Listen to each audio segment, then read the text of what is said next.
go out and sign all centers and guards. You need tackles. You can't sign all D tackles. You need some ends. You can't sign all Mike backers. You need some outside guys. You can't sign all corners. It's different things. And so each year we try to do a good job of making sure we got the right mix. And I think you'll see this in next year's class as well, as far as how we put this thing together. But TJ is a great prospect, really smooth route runner, great ball skills, a savvy, instinctive player, a guy that's played a lot of defense as well. And I think he brings a mentality that you love to have there.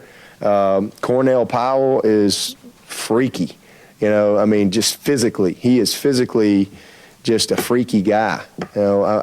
He looks like Sterling Sharp. What Sterling Sharp looked like with the Packers. That's what he looks like. It's just unbelievable his physical development for a young guy. Really strong, fast, explosive. And then you throw in DeAndre Overton. He's a cross between Mike Williams, Martavis Bryant, Nuke Hopkins. He's a big-time basketball player like Mike and Nuke were. Great ball skills, very raw, unbelievably gifted, and just so much untapped potential. He's only played a couple years. This kid has a chance to be really, really special. He's already 200 pounds. And as he transitions into playing football full-time and he's in that weight room and just getting the day in and day out part of the position, the sky's the limit for him. And so we've hit a home run with all three of those guys. They really were our top picks. We probably offered about 8 guys, and those 3 guys were, top of our board. And it was done pretty early as well. Even though DeAndre didn't officially commit until December or 1st of January, whatever it was, we knew he was coming for quite a while. Championship people. Yep. How do you define a championship person? Well, their character, their academics, what their transcripts say, what the people in the school say about them, their work ethic, their passion for the game of football. How do they like getting in the weight room? Their social media. I get a social media report every week on every one of these guys. All of our 16 recruits, all of our 17 recruits, some of the top 18 recruits, and we track all that stuff. Everything counts. Their test scores, their ability to be successful here, academically is important. There's a long list of things, boxes that we kind of have to check. Obviously, they got to be talented enough, but it's not just, you talk about championship people, it's all of that. All of it plays a factor. Going into spring football, are there any areas in your roster where you really need people to step up and prove themselves? Defense, first and foremost. We got about everybody back on offense. We're going to lose Sharon Peete and plug Mike Williams back in there. So he's pretty good. So I think that'll fill a big void right there. All of our other guys are pretty much back, and I think we'll be better. I think we're going to be better in the offensive line, even though we're losing 2 really, really good players in Mack and Gore. I think that the maturation of some of these younger guys, Hearn and Falcinelli and Crowder and Maverick, bringing now Giella, getting him going, getting Noah Green going, throwing Pollard in the mix. I think getting Frew Morgan, up there, he's ready. Mitch has had a year of experience. Guillermo he wasn't even here last spring. So I just think that we're a really complete offense right now. But right now, defensively, that's our biggest focus going into the spring, because we got to replace B.J. Goodson. We got to replace Shaq and Dodd. Defensive end is probably that's where the lights are going to shine the brightest from everybody, from us, from y'all, because who's going to go compete and win those jobs? I really love the guys we have on campus. Again, I think we've recruited well. It's just next man up. It's the next guy's opportunity. Cleveland Furl's coming off of a redshirt year. Jurgen got some experience. Register, hopefully we got him healthy now and he's ready to get in that mix. Austin Bryant really played well for us. We'll throw Xavier in that mix. LaSamuel's here. So, it's going to be very competitive. I think this year we'll have more competitive depth in that D-line than we had last year. Last year we had depth, but it wasn't very competitive. Because the drop-off from Shaq and Dodd to those next guys was pretty big. That's just called experience, not a drop-off in talent, just experience. Whereas this year, it's going to be a whole different deal. And so I love the competitive. When you have competitive depth, it really makes everything better. And because we're talented.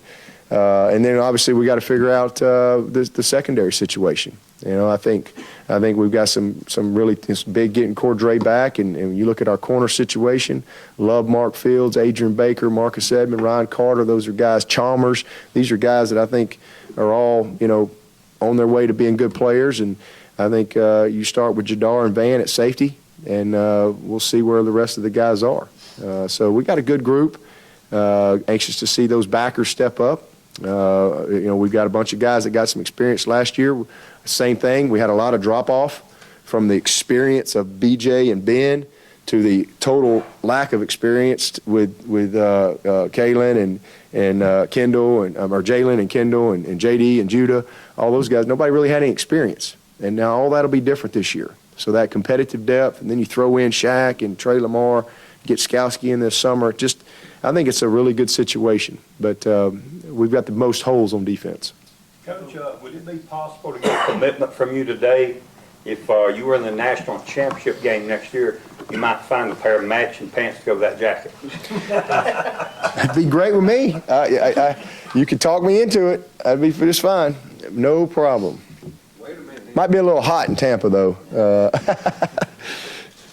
what did you think of the decisions of 3 DBs to leave early, and then what was Jeffrey's? What was his logic or reasoning? He just wasn't happy anymore, and just felt like he needed a change. And that's his decision, and support that and move on. But as far as the other guys, I thought that Mac would come out. I think he's ready. J-Ron, I don't think he finished like we all would have liked him to, and that he would have liked to. Hopefully he can kind of make up some ground, but he did get a second round grade, and I think that was kind of what he was hoping to have. So hopefully it'll work out where he'll at least be second round or best. I've always said that I don't think guys should leave early, unless they're a first round or at worst a second round guy. They really shouldn't. I mean, that's just, to me, that's just my opinion. So all you can do is put the facts out there, and everybody's got to make their own decisions. But I felt like TJ needed to be back, and I expressed that to him. I thought he really was a guy that had the potential to be a first or second round draft pick. I really felt like that. I just felt he needed another year. But again, that's just my opinion. That's all you can do. But I support him 100% because he really thought about it. He went through his process, and he asked all the right questions. And at the end of the day, he felt like that he's ready. Even if he's a third or fourth rounder or whatever, he felt like he's ready to kind of take that next step. And so, shoot, man, love all those guys, appreciate all those guys. But TJ was the only one that I felt like, in my heart definitely should have come back. But we'll see how it all plays. That doesn't mean he's not going to get drafted and go be successful and hopefully play 10 years. That'd be great. I just thought that, you from a business standpoint, you always want to maximize the front end. And but again, those are those guys' decisions, and I'm thankful that I had the opportunity to coach all those guys these past few years. And then Kevin Dodd got a second round grade. And I think, he was still kind of contemplating coming back, but he went and, really dominated in the national championship game.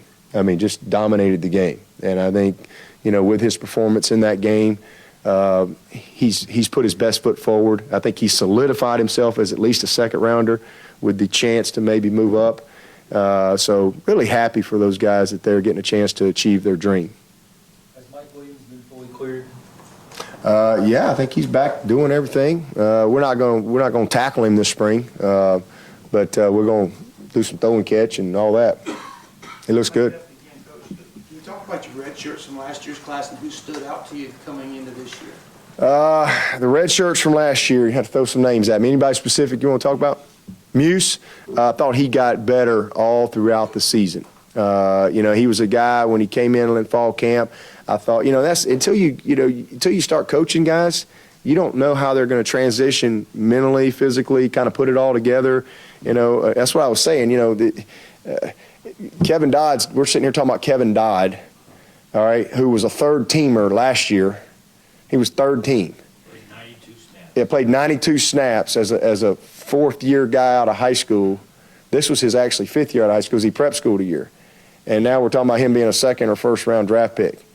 And I'll never forget when my first spring with Brent, he was about to jump off a cliff. And we were talking about, I was like, hey, Kevin's going to be a good player. He's like, oh, my God, he'll never play here. And because he had so far to go from a developmental standpoint. And, so guys improve, they get better.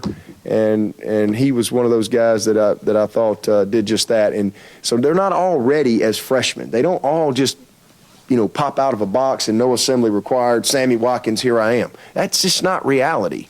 And there's so much pressure on these guys from that standpoint, but I'm always mindful of that. Reed Webster he didn't play really to his fifth year here, and he was almost an MVP of our offense. He just kind of hung in there and got better and got better and got better. But sometimes you have guys that walk in like Christian Wilkins, and not only are they physically ready, but mentally they're ready. I thought Muse was physically ready, but he mentally wasn't quite where he needed to be.